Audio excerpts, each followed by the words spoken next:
Nope, hold on. Okay. Welcome everyone to the Team Freedom call. And tonight, before we get started, we have our announcements that we usually do. If everyone can make sure that you're muted, that would be great, so that we don't have a bunch of people's faces popping up when we're doing this beginning part. So I believe at the beginning we do our wins for the week. So what are some of the wins that you guys have had for this week?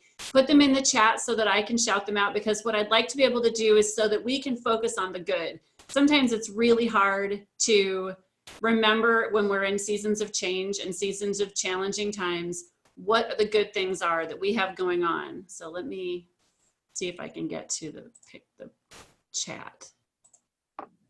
Okay. So let's see. I'm going to say Sarah's first because she's in her jammies. So Sarah's in her jammies. So that's a good one. That's a good, that's a win. Let's see. Megan has almost beat her income already. Woohoo! Working out again after being sick. 3 new challengers and 1 new coach. Awesome, Rebecca. Yes, this is so great. Exercise for the first time and at the conference. Oh, that's right. I saw that. So Jen Tiller is Fifi. So she exercised while she was away today instead of just giving up and not doing anything while she was there. Made $500 today. Awesome, Sarah. Hey. This is so good, you guys, because it's so important for us, especially when we're in seasons of change or seasons of hard times, for us to focus on what has been going well for us. So Kelly didn't lose it with her 9-year-old. Good. Put him in the chair, didn't lose it. Nice. Small wins are still wins. All right. So tonight I asked Erin if she would come. Erin is one of the Team Courage coaches. She's one of Summer Tucker's coaches. And I asked her if she would please come and talk to us a little bit about how to survive and thrive during seasons of change, how to stay consistent, and how to kind of keep your eyes on the prize through all of this, because there have been lots of hard seasons in her life, and we all have challenging seasons. If you're not going through one now, just wait. It'll happen, and there'll be a challenging season, whether it's menopause, whether it's new baby, whether it's pregnancy, whether it's death in the family, who knows what it's going to be, whether it's a hospital boss job like Erin has, where she's traveling all over the country all the time and she's still trying to stay consistent with her workouts and her business and everything that she does. So I asked her to come. So Erin is a mom. She is a hospital boss woman. I'm not sure what your title is officially. Hospital boss woman is what I'm going to call her. I like it. She's like the president of a hospital, or the, I don't know, CEO, or I don't know what she is. Not bad. Boss. She's the boss. All right. She's a coach, and she's a wife as well. The number of things she does and she balances is amazing. Yes, she's the universe ruler. That's right. And she does it all with grace and joy, and she's fun to be around. And so I thought if there was somebody who could shine some joy and levity and light into challenging seasons, it would be Erin. So I asked her to speak tonight because she's been through hard seasons, and I'd like to hear her give us some tips and tricks on how she's navigated those and what we could do to change our perspectives, because sometimes it helps to have somebody else give us some input on how they have done these things. So Erin, with all of that, I'm going to let you take it away. Thanks. Yeah. Thank you so much for being here. Absolutely. So you guys, I'm so excited, and I'm sorry that I can't see all your lovely faces, but I am traveling right now. So we are live from my hotel room in Detroit. I live in Delaware, so Detroit is freezing and I don't like it. Sorry if you live here. I think that this is a really important topic. So let me give you a little bit of background. I think most of you probably know me. If you don't, I hope you're coming to your team retreat, because I am so stoked to be able to be there again this year with you guys and hopefully share some knowledge. I am a coach. I've been a coach for many years, like 4.5 years now. I love being a coach. It absolutely fuels my fire. I am a hospital administrator. I'm a VP of a large hospital system in Delaware. And my background is in therapy. So I'm just kind of all over the place. I'm a little bit scattered and crazy in life, and it's cool. It's super fun. But challenging seasons are something I fortunately, I'm going to say it this way, I fortunately know challenging seasons well. And I use the word fortunately very, very purposely, because I think that the more we talk about them as a negative, the more they become this like dark looming cloud. And what I know is that every single difficult, challenging season that I have been through has been an amazing gift of learning. And an amazing opportunity to grow in every aspect of my life. And there's some challenges that, you know, some of you who know my story know there's some challenges that certainly I would love to have changed. However, I do have a very strong faith, and I do have gotten to the point where I know that there is a much larger plan for my life, and that all of these things that happen to get me to that plan. And so when you can kind of reframe things in that way, it's really amazing. But I'm going to share just a little bit about just the last, let's say, since April. Okay. So in April, my whole life we were sort of settling in after a pretty major family crisis and moving and having to step away from toxic relationships and stuff. And things were kind of settling down. And I was like, yes, I'm going to win. It's settling down. If you don't know me, I really like to win. So that is like, let's just call that out before someone comments in the chat there. But I was like, it's finally calming down. And then in April, literally in one day, like it was in a 2-day time span, my husband ended up in the hospital. I was on a consultation job, and I got a phone call that he was stuck on the floor. He couldn't feel his legs. He couldn't stand up. His back, he had been having back problems for months.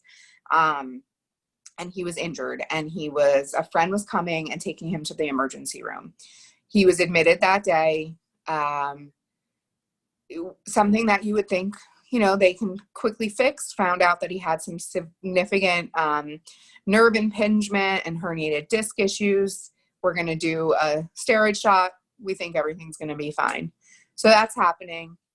In the same breath, a day after my husband got admitted to the hospital, I got a call from my son's school that he was expressing suicidality.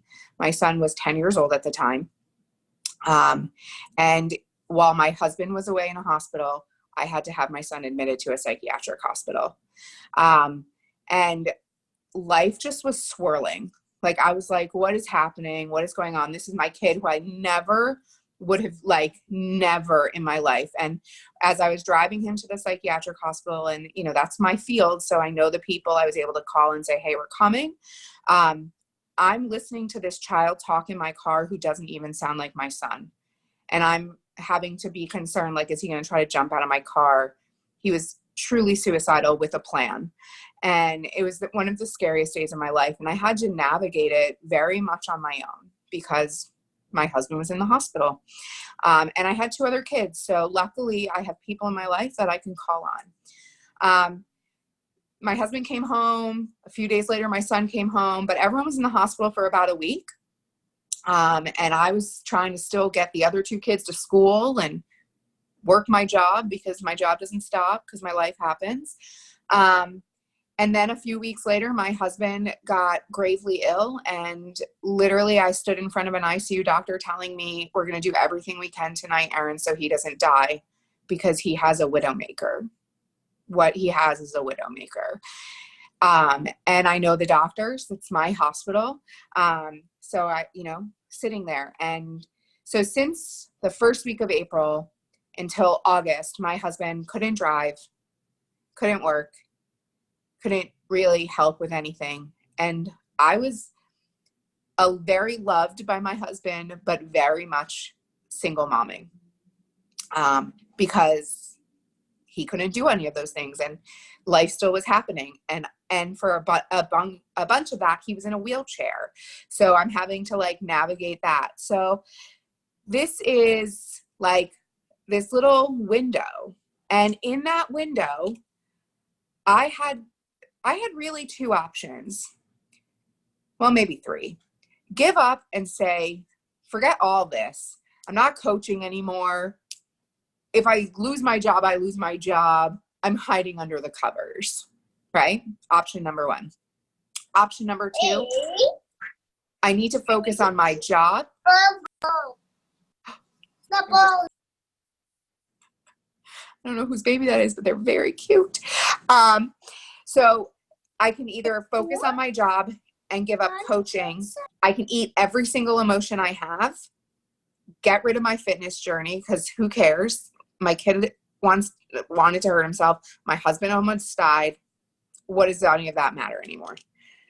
Or I could say, you know what? This is a season where I feel completely out of control. What can I control? And what can I control? I can control what I put in my body. That doesn't mean it's easy every day, and it doesn't mean I'm successful every day. So let me be very honest about that and very clear. Because I think sometimes when we talk about this, we're like, oh, if I stay consistent, that means I'm perfect. No one's perfect. None of us are Jesus. Just kind of how it works, people. You know, we're all going to make mistakes and we're not going to have good days. But consistency is really about when I fall down, do I pick myself back up or do I continue to stay down? So that is what I want to talk about, because those of you who don't know me, I've lost over 300 pounds. I'm now at about 340 pounds lost. I know, isn't that exciting? So I think, Sarah, did you just say you're going to make that a t-shirt? Because yes, none of us are Jesus. So here's the thing. I've lost 340 pounds. In this last year, I have lost 40 of those pounds. So while going through all of this crazy, I've continued to lose weight. I've continued to get stronger. I have changed my outlook about why I work out every day and why I eat the way I eat. And the reason, and what I've changed is that I literally that is my me time. I love every now and then having my kids work out with me, but the truth is I very often don't allow it. And I want to say that because I think sometimes we kind of feel like we're not allowed as moms to be like, nope, my time. And so I very intentionally make my workouts my time, because I spend all day being needed in meetings and people need me to make decisions, and I'm working. I come in the door, I'm mom. I have a 5, 9, and 11-year-old. They need their mom. And so if I have a 45-minute workout, God knows I am loving that 45 minutes of I can just be about Erin. And I don't have to be a boss, and I don't have to be a mom. I don't have to be a wife. I can just be focused on me. And that's really, really important. And so I really shifted my mindset around the workout. So yes, I have goals for my weight loss for sure. My goals have kind of changed a little, and because I'm actually like 5 pounds from my like the number on the scale that I was fighting for, that 5 years ago, Summer Tucker and I said, this is what I want to weigh. I am 5 pounds away from that weight right now. Thank you. I probably am like going to keep pushing a little bit further. But I have goals like this chick is going to do pull-ups. That's my goal. I want to be able to do 4 pull-ups. I don't know why 4. That's what I picked. Who knows? But that's what I want to do. So I am finishing up week 3 of the work. Who thought, like, I was 500 pounds, you guys. I am doing the work. I'm doing it in a hotel gym, which is really funny. But I brought my loops and my sliders in my suitcase because I don't give in to excuses anymore. I don't give in to the excuse of I'm too embarrassed to go into the gym of the hotel. If someone is going to make fun of me, that is their stuff, not mine. Right. So if I want to, I'm saying all this because I'm going to give you some tips. all of my emeralds on here. There are 5 tips, so get ready. You're going to get 5 things. Okay, I promise. I wrote them down so I don't completely squirrel. Angie, you're welcome. But I just want you to like think about my number 1 tip is understanding why this is important to you. And we can be talk about your business, but also talk about you, because you are the reason your business succeeds.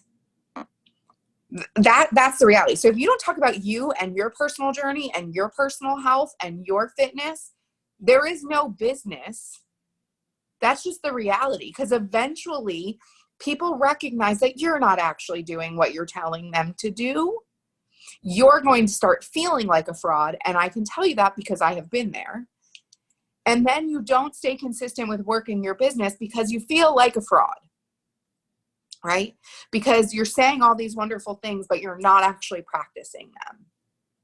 And when you do that, you just like your business falls apart. So why is it important to you? Why is your health journey, your personal health journey, important? Because finding consistency means understanding why you're doing it. And we talk a lot about whys, and whys are really important. I think sometimes we get like this idea that it has to be a certain type of why. I will tell you why I do this. And it's not about my business. Like, I love my business and my business is growing, and that is fantastic. But my business is growing as a direct result that I fight really hard, and I have a different mindset today. So my why is because I refuse to not be a rock star and showing up for myself. That's what I want to be a rock star at. I want to be a rock star at showing up for Erin, because I am turning 40 soon. We'll just all have a moment of silence for my 30s. But I'm turning 40 soon. And I am not going to go into the next decade of my life pretending that I don't matter just as much as everyone else does. I'm just not going to. My why for why I do this is because, you know what? When my kids look at mom, they know the importance of being strong and healthy and fighting for yourself. Because we talk about it. It's a conversation in our house. So my why is really different. I want to be strong. I literally am totally contented to, I put on a size 9 pair of pants today. Like, I feel like I've won the flipping lottery, you guys. I wore a size 36, not a waist inch 36. I wore a size 36. Today I put on a size 9. Winning. So it's not about a number anymore. That's the honest answer. It's finally gotten to that point where it's not about a number. I mean, I watch my scale because I'm working on some inflammation issues, but it is genuinely about, I'm going to walk into a room every single day feeling like a rock star because I took care of me and I made myself a priority. And so that is my why. So why is this important to you? That's a really important question, because I can promise you today, I did not, in between meetings here, want to go to the gym and do the incredibly painful workout that Amali Caesar brought to my life today. I didn't want to. I was tired. I don't sleep well when I travel. But my why was enough to say, you know what? You don't want to right now, but if you don't do it tomorrow, you're going to feel like crap. I want to look in the mirror and be proud of myself. My why is that my words matter today. And there was a time in my life where I could speak a really good game, but I didn't match up to it. Sarah Kroger said something once that I heard her say. Sarah, you're getting a complete shout out. And I don't remember the exact wording. So if you can type it in the chat box, if you remember what I'm talking about. But basically, am I going to be living a life am I a woman of integrity? And there was different wording to it, but and that to me is, do my actions match my words? So can I go to sleep at night knowing that my actions match my words? And so that's why this health journey for me is really important. It's also really important because my husband almost died. That's the truth. I had a really strong reality of my husband almost died, and I was sitting there helpless to do anything. And in one moment, I could have been a single mom with 3 kids who need a mom who is healthy and strong, because that's all I can control. I can't control what my husband's health is. I can't control what happens, but I can control that I am doing everything I can to make sure my kids have a healthy, strong mom. So number 1 is understand and write down all the time. Why is this important? And what I would recommend to you is that you write it down and you keep you make copies of it and you keep it in different places. So I have a copy of what I wrote on my desk in my office. I keep it where I know that I'm a little bit more tempted to kind of deviate from my goals. So sitting in my office, there's always candy, there's always cookies. I work for a hospital. There's always treats. And so I keep it on my desk. So when I want to go reach for that treat and it's not a planned indulgence, that I can remind myself why I'm not going to do that. I keep one in my car because I have a history of being a secret eater. I'm not sure if anyone can relate to that, but I was really good at driving through drive-thrus and then throwing that crap away so no one would know and see the evidence. And so I keep one in my dashboard, like on my visor, so that I can read it when those thoughts start coming in. I did that with cigarettes too, Angie. But so I would encourage you to keep those around so that you have them. I have one posted on my refrigerator so that I can read that when I'm reaching into the fridge. Okay. So that as I'm doing that, I'm giving myself that trigger. In the beginning, I said, you guys, I'm a therapist. I'm an addictions therapist. So I know the things to do to kind of bring me back to reality when I'm impulsively acting. Sometimes I ignore those things and impulsively act anyway, but I know the things to do. So number 2, ask yourself, when you hit a season where you feel completely out of control, when you're in a rough space, I want you to stop and intentionally ask yourself, what can I control today? What do I have the ability to take control of? Right? Like, I'll give you this. I'm in a hotel that has no fridge. All my meals are being provided. Like, I'm in meetings and food is showing up. There have been cookies and chocolate, like brownie things around me for 3 days straight. But what can I control? I can control that today when the food showed up, there was salad, there was steamed veggies, and then there was all sorts of fun stuff in between, that my plate got filled with salad and steamed veggies and a piece of chicken.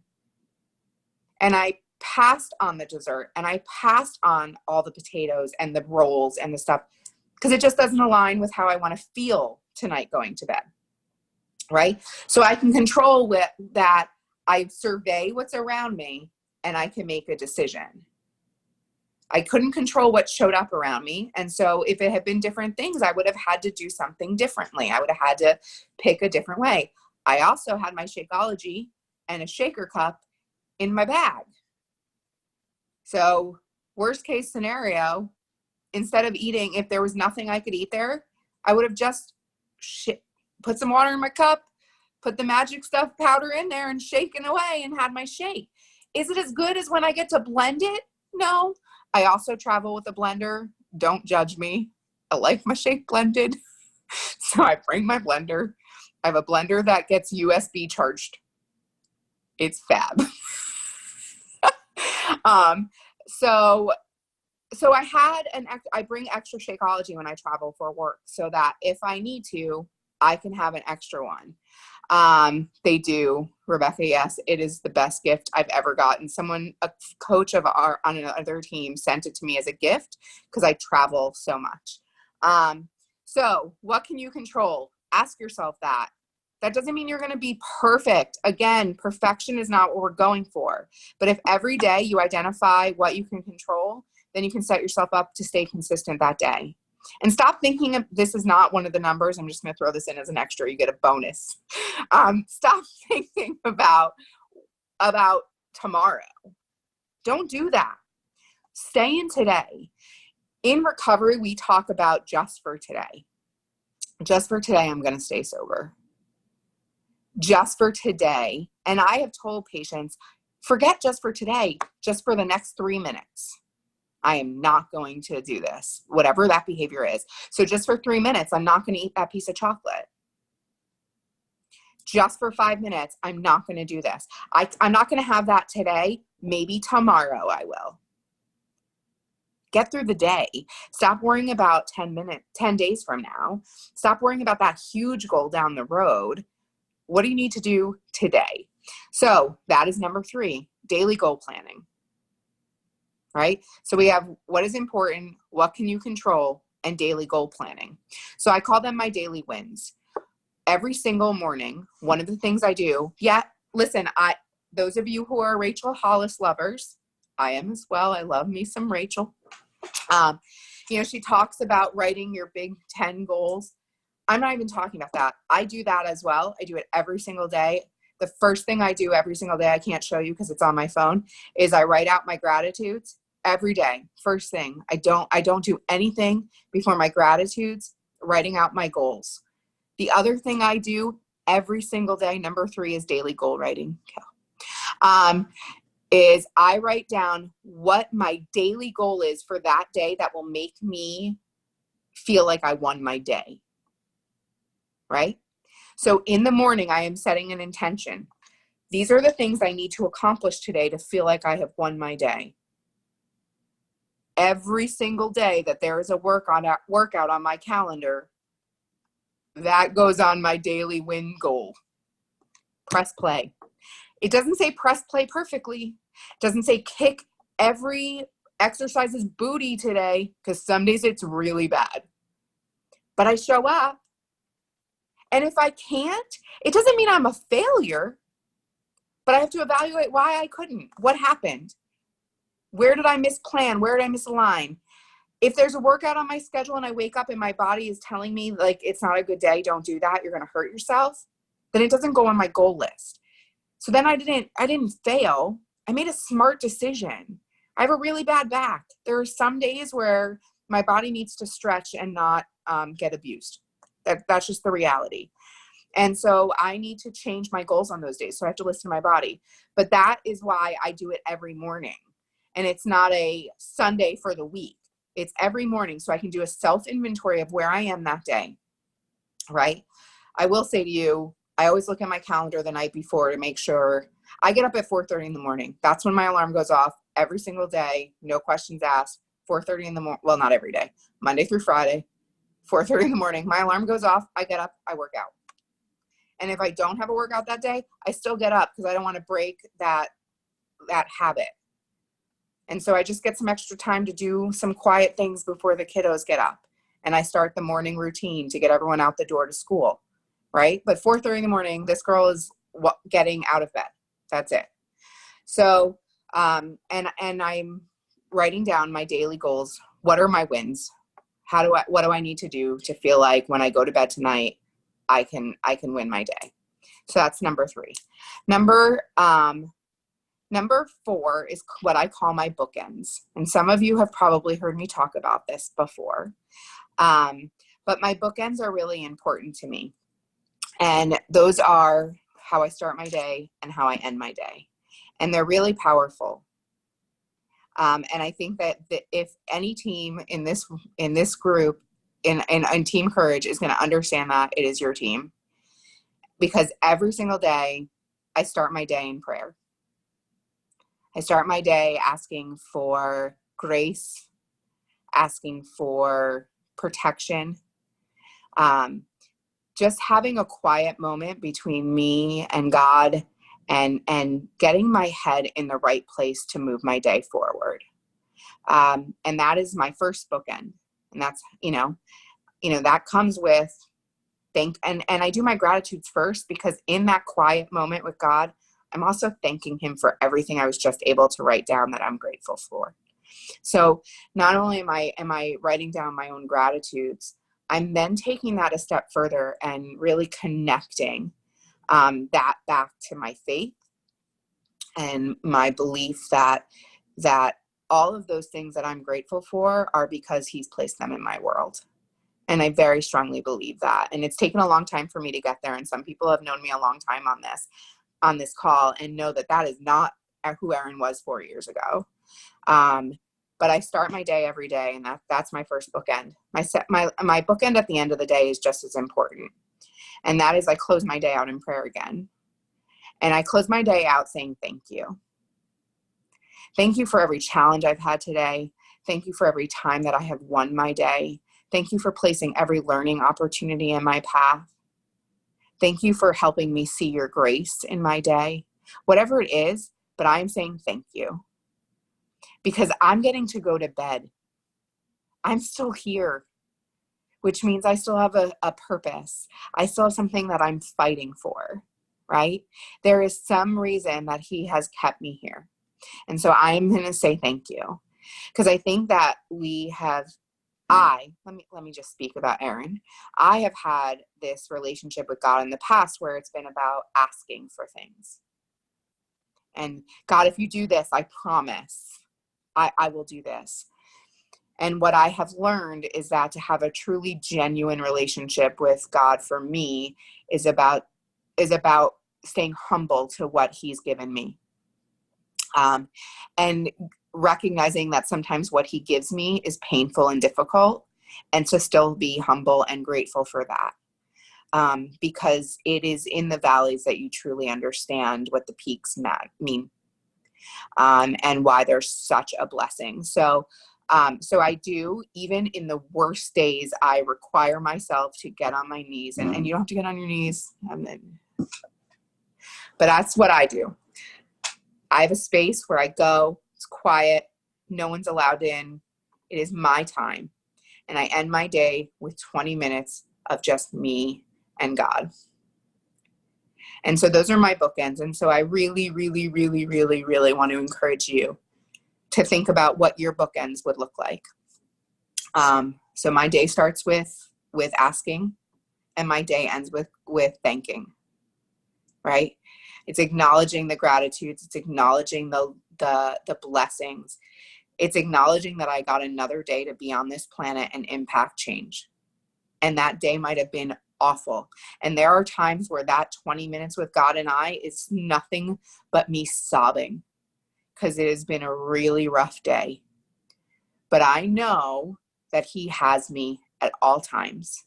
And even in that horrible moment, there is a purpose, right?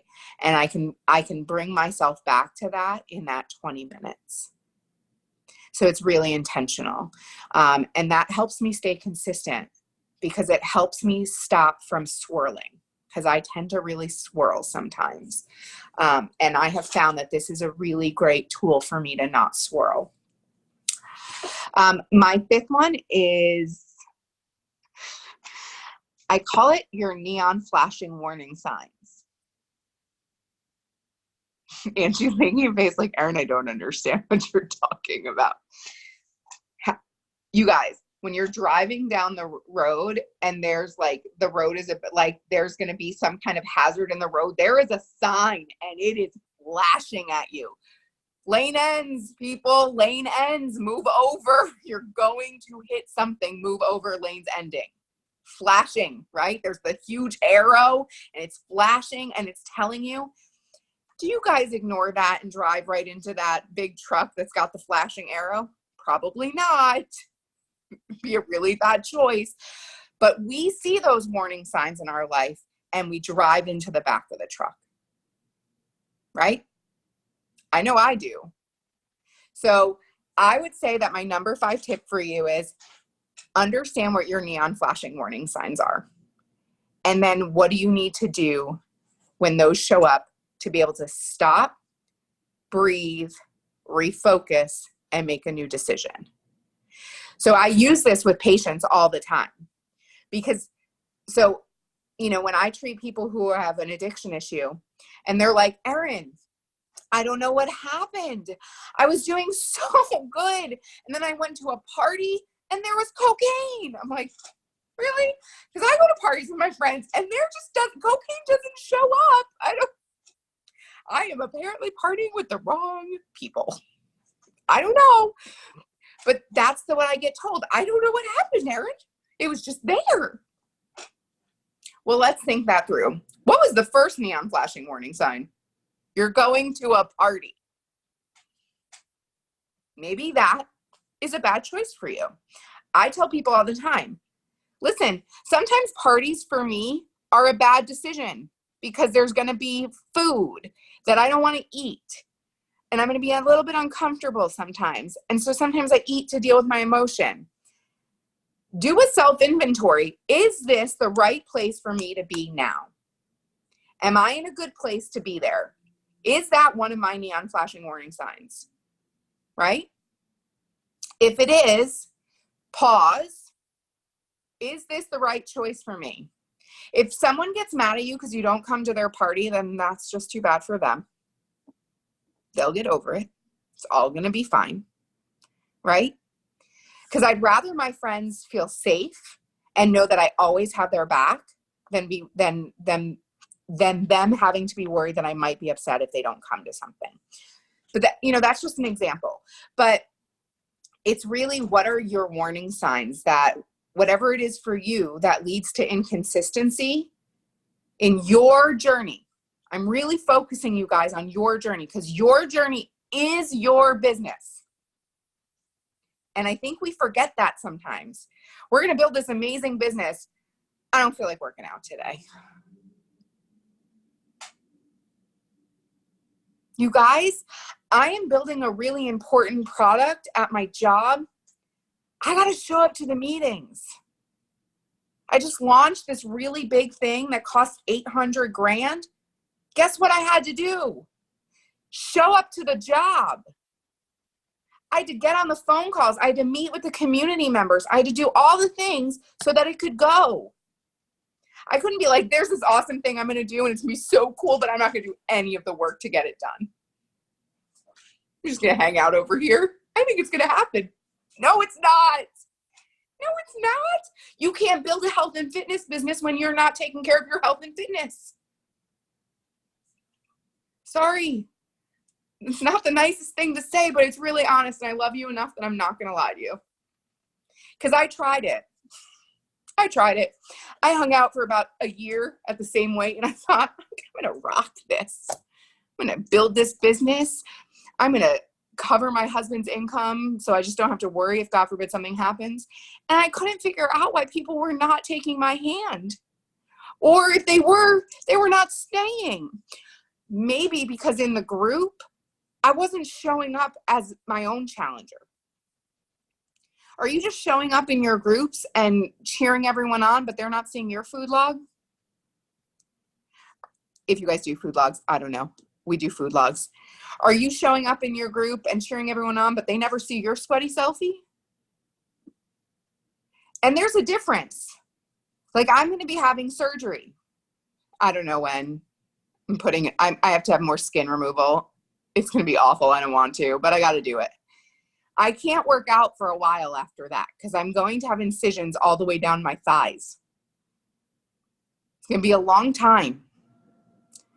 But I can be eating well. Let's go back to number 2. What can I control?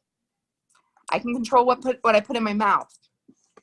I can control how I react to this change.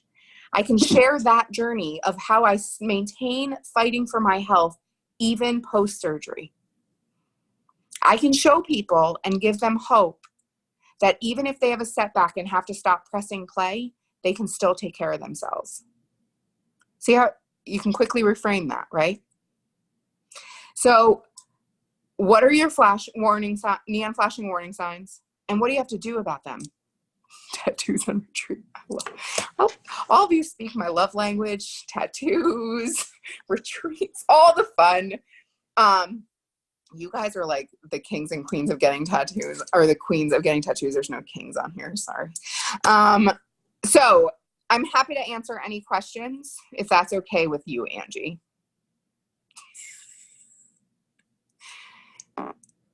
Yes, please. If anybody has any questions for Erin, you have her for just a little bit longer, and then she's hard to catch. So this is your chance. If you have any questions for her about building a business or being consistent or any of those things, because she has a lot of knowledge and she is an amazing woman. So I would love it if anybody had any questions. I don't know if I didn't see that there were any in the chat. People were just commenting the entire time about how. I can't see the comments. That makes me sad. I have a question. Rebecca, go. All right.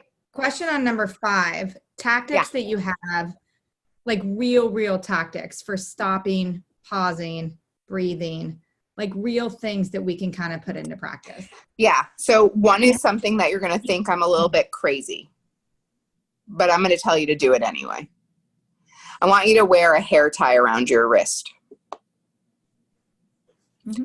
And every single time, I want you to snap yourself. I know that sounds crazy, but every time, let's think. Give me an example of a warning sign for you. Disaster with the kids for the day. Okay. So when that starts happening, you know what that leads you to, right? So I want you to, first of all, as soon as it starts, I want you to snap to remind yourself to stop and pause and set your intention for how you're going to respond. Okay. And then anytime that negative voice starts coming, I want you to snap yourself. I still do it. And then I guess also that can be used when we're sitting down to work the business, if we're kind of having like a mental block, like if life just keeps coming at us and we just can't, like for me, it's sometimes with posting or inviting or following up, like I get stuck because life is getting. Yeah. And I would say what's also really awesome about our business is that what you're going through is a lesson for the next person. Right? So I'm going to be able to help someone else who's had to go through surgery because I'm going to have to go through surgery. So I'm going to be able to help them to navigate that in their journey. And that is a gift. And so what if I change this? Like, listen, my kids, there's some real struggles there. If I can navigate that and then help share that, I share about my son having severe ADHD on social media because I know there's other moms who need to hear that, right? Kelly and I talk about it all the time. Like, it's something that we have really been able to bond around. And there's other moms who are now my customers because they saw me talk about that. And working out has become their ability to self-care. But it's because I've been through the hard stuff and I've shared about it. But to do that, I have to get intentional to pause and then refocus. So that pause button is really important. I would also say to you, some of the things that I very much believe in are negative thoughts journals. And I've shared about those before. But I think it's really important to understand the messages you're giving yourself. And so if that is happening, like if you're having negative messages going on, sometimes they become so normalized to us, we don't hear them. Like it's so buried in. So I have what I have done for myself and what I've asked other people to do is for 24 hours, every time you think something negative in your head, write it down. And write down what was happening at that same time.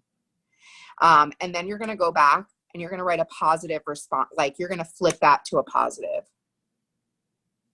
Right? So you're going to start taking that power away from that negativity. And when you catch yourself thinking it, you're going to tell yourself the positive side of it that you already wrote down. Because what you'll find is that the messages you give yourself are consistent. You're not like making up new ones every day.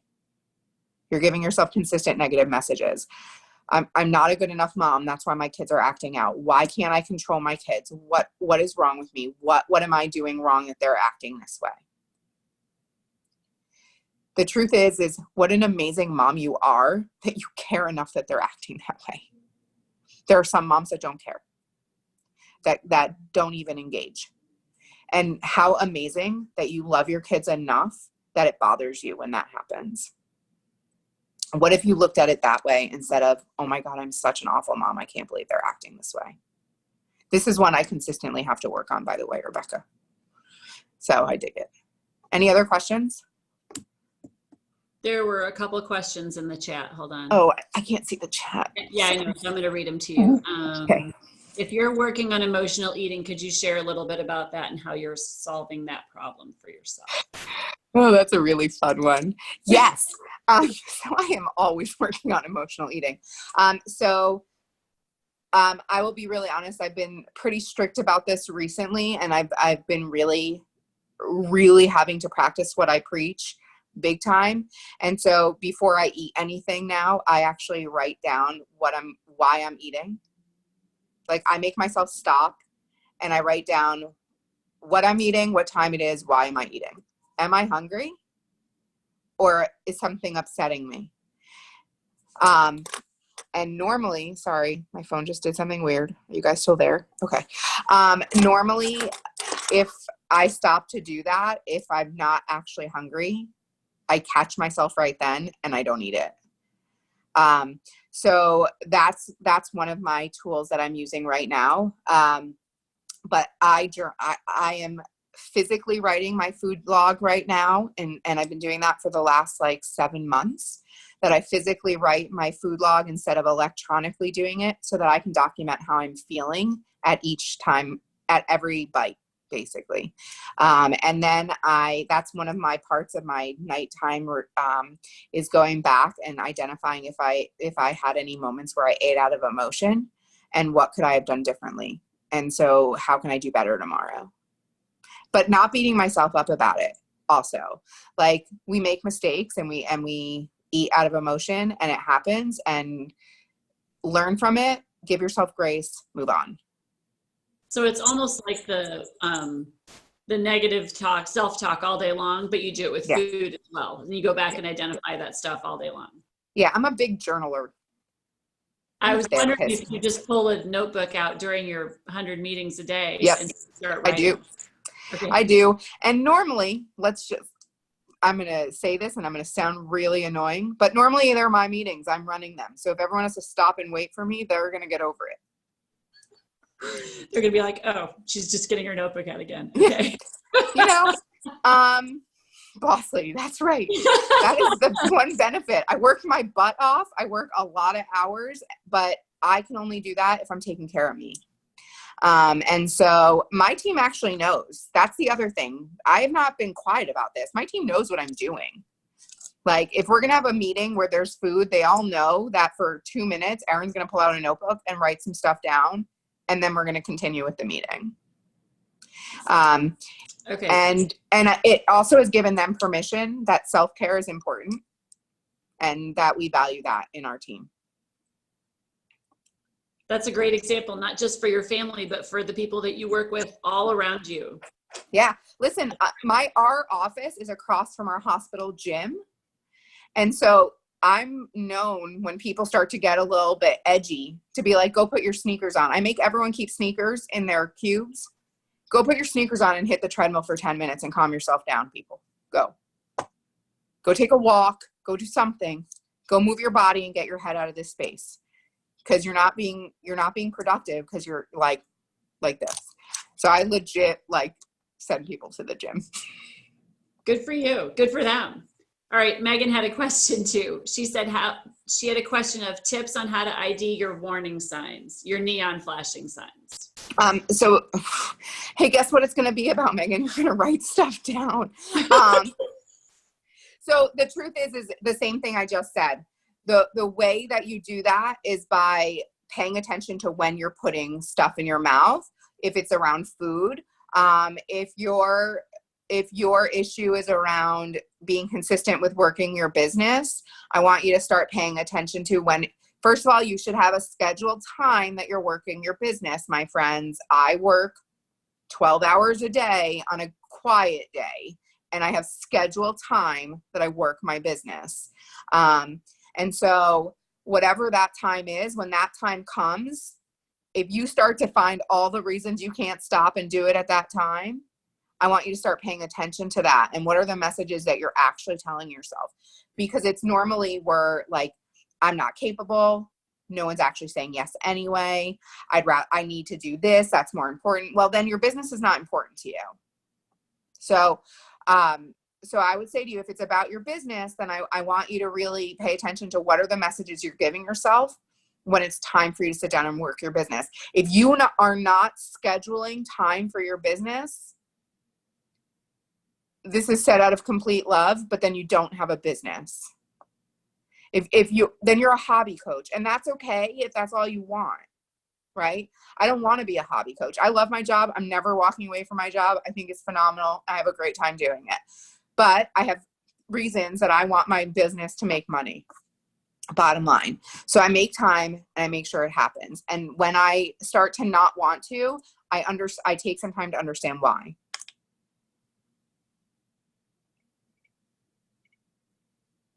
Schedule people. You're muted, Ange. Yes. There was somebody else. Beth had a question. I'm trying to get back to it. I was just asking her if she got to what it was. She said she works and meets with people like 100, she talks to like 100 people a day, and it's very stressful. And how would you suggest that she find the time and the ability to, I can't find it now, trying to find the time and the ability to work her business as well, and kind of sneak it in there with everything else that goes on in the total stress of her day. Yeah. So I can totally relate. 100%. I get it. The questions I want you to think about for yourself is, why am I building this business? How quickly do I need to build this business? And what is an appropriate number of invites and touches a day that I need to realistically be able to stay consistent? So I'm in a group right now with Josh Coates, and he has us doing 7 invites a day to challenge groups and 3 coach invites a day. That is not feasible for me long-term. It's not with my life. And so Summer and I just had a conversation about that this is not a speed in which I can maintain. He also asks you to start 10 new conversations a day. So by the end of the week, my inbox has 80 conversations going on, and I'm overwhelmed, and I want to walk away and run and hide, because overwhelm for me is a neon flashing warning sign. Okay. So the first thing you want to do is understand, how fast do you want to build this business? And are you willing to, how much work and time are you willing to put in to build this business? Not just how fast do you want it to happen, but how much work are you willing to put in? Then I want you to identify, okay, so if I, make 3 invites a day, that should take you, if you spend an hour on Sundays identifying who you're going to invite every day, then those 3 invites should take you about 7 minutes. Because I do it every Sunday. I plan out every invite I'm going to make every day. I have it written all out. I don't have my notebook right here, or I would show you guys. But that's it. And on Sundays, I go through my posts from the week before and understand who's been engaging. And those are the people that I'm going to either those are people that are ready for an invite, or those are people that I'm going to have more conversation with, and I'm going to show up on their Facebook page. But I plan in 10-minute increments. Okay. So my 10 minutes I have 10 minutes to do my 3 invites today. That's it. And in this block, 10 minutes invites. I have 10 minutes that I'm going to check in on my Facebook group. And I do that, and I do it throughout my day. And I actually have it on my calendar, and everyone can't see my calendar at work. I mean, my assistant can see my calendar, but it says 10-minute block, no schedule. And that's it. And I might be sitting in the lobby of the hospital, but in that 10 minutes, I'm doing my invites. So if I have my one piece of paper that has the names of who I'm inviting that day, that paper comes with me to work. In my 10 minutes, I'm banging out those 3 invites, and I'm putting it away, and I'm checking the box. Did it. But when you work a lot, if you want to build a business, being organized and planning is incredibly important. So yes, I take an hour on Sundays to plan my whole week out. I also plan my posts. I don't write them all, but I plan what I'm going to post about. So I hope that helps. But 10-minute chunks. if it's got to be a 5-minute chunk, make it a 5-minute chunk. There's sometimes in my life it's a 5-minute chunk. But make it consistent. You also don't have to work every single day. I invite Monday through Thursday. On Fridays, I do my follow-ups. So Josh taught me that. Monday through Thursday are invite days. Fridays are follow-ups. Saturdays and Sundays are planning and catch up. And rest. Yeah. It's important. I mean, I do that sometimes. Not a great rester. Does anybody else have any more questions? It doesn't look like it. Everybody I'm so thankful that you were able to come, Erin. Thank you so much for taking the time. I know we're squeezing it in and you're in Detroit doing all kinds of crazy stuff. And I really appreciate you taking the time and doing this. You're very welcome. Okay. Are you guys come to retreat? Can I just plug the retreat? Yeah, go ahead. I seriously, I got to be with your amazing teams last year. And it was such a blessing to me. Kelly's saying you have 7 spots left. You guys, this is like the way you will find your passion for this business is surrounding yourself with the amazing people that you're looking at on these screens. Because group calls are awesome and it's super fun to see each other's faces, but being in the same place, learning from each other, crying together, because that's sometimes what we do, except for Angie. She goes to the kitchen. When the crying starts, Angie leaves.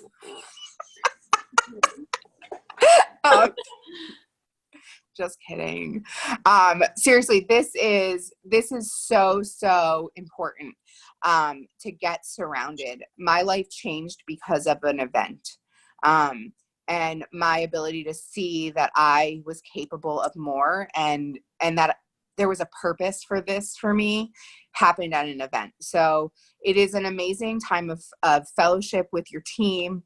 You're going to learn a lot. I promise you, we're going to bring you an amazing, amazing agenda of learning. But we're also going to love on you and you're going to love on each other. And that is just as powerful. So 7 spots, you guys. You got to get there. You got to get surrounded. You got to be in the rooms. If this is really, listen, I understand that some of you might not be able to for appropriate reasons, but if you can make it happen, if this matters to you, show up because you deserve it. You deserve to spend time for yourself. Tattoo artists, Lord.